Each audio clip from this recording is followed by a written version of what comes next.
Новые трубы подвозят к месту работ и собирают в одну единую магистраль будущего газопровода. В этот раз праздник наступил на улице Советская в селении Троицкое. Жители давно ждали этих изменений, так как ветхая железная труба уже давно не отвечает необходимым требованиям. Но в то же время такие работы создают людям некоторый дискомфорт в зимний период. Новые трубы-то проложить хорошо, но это надо было вовремя их ложить, хотя бы летом.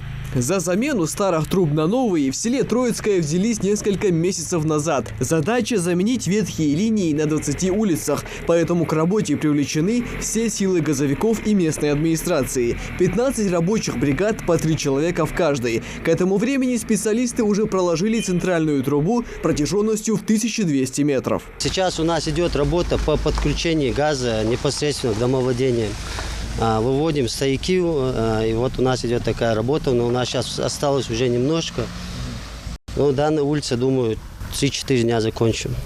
Работы проводятся в рамках федеральной программы по замене старых линий на новые. Рабочие трудятся в непростых условиях, чтобы как можно скорее пустить газ по трубам. Осложняет ситуацию и то, что многие сами прокладывают газовые трубы вместе с водопроводом, и часто случаются микроаварии, что также тормозит процесс. Новая качественная сеть позволит закрыть эти вопросы на многие годы.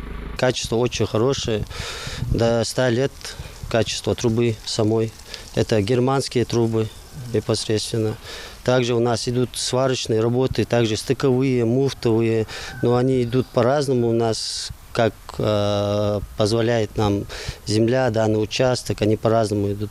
Согласно установленному плану, полностью завершить все работы по замене ветхих линий в Троицком обещают до конца весны. В будущем программу модернизации газовых труб реализуют в Карабулаке, Сунже, Назране, а также Малгобекском и Назрановских районах. Микаил Тангиев, Адам Далаков, Новости 24.